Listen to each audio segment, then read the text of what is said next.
Now I went ahead and I wrote up the solution to that last problem up here.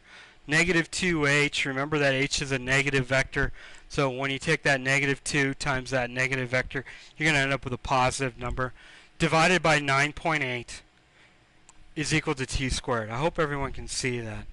Okay? Maybe I'll write that 9.8 a little bit bigger. Is equal to t squared. Okay? So I'm leaving it up there because the next problem that's going to ask us is where does that van land, or that truck land? Where, with respect to that cliff face, does that truck land? So it's asking me where does it land from the face of the cliff. It's asking for this displacement right here, from here to here. Okay? What direction is that? That's x. It's all in the x direction. It may be at the bottom of the cliff, but this motion right here is entirely in the x direction. So we're concerning ourselves only with vectors that are in the x direction. Okay? So why am I leaving this time up here? Well, the reason I'm leaving this time up here is because time is not a vector. It's a scalar. Once I get this numerical answer, I'm getting what I need. I'm getting a scalar that is allowed to translate between these two systems. Okay? So looking this over real quick, I'm going to write down that equation again for distance, and we're going to solve. So I have x is equal to x naught plus v naught t plus 1/2 at squared. Now x and x naught, that turns out to be this displacement down here, this right here. The v naught, well, how much velocity does it have in this direction?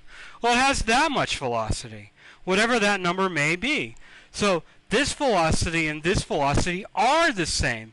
The previous video, they weren't the same, but because it's all in the x direction, this one and this one are the same. They're going to have the same value. Okay? And it's going to be positive. The velocity's in this direction. 1/2 at squared. Now, does this car accelerate? Yeah, most certainly it does. But in what direction? It accelerates downwards. So, is that in the x direction or the y direction? Well, it's in the y direction.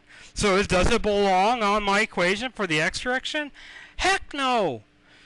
X and y are independent. That acceleration does not translate over into the x direction. So what is the acceleration in this direction?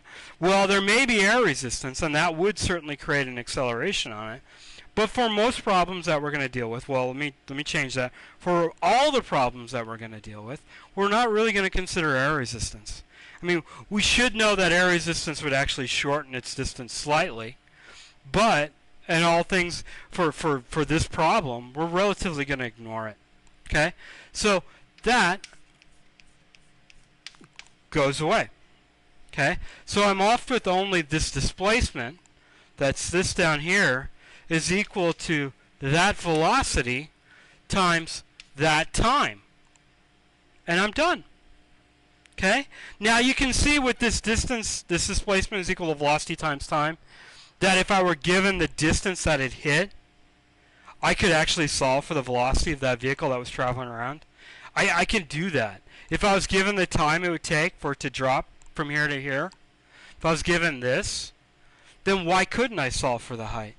I mean, I'm allowed to do that because I understand these relationships. I understand how they're related to each other. Okay? So this is a two-dimensional problem. And it's a two-dimensional problem with velocity that's only in the x direction. The next video is going to be talking about velocity that's in both the x and the y direction. Okay? Thank you.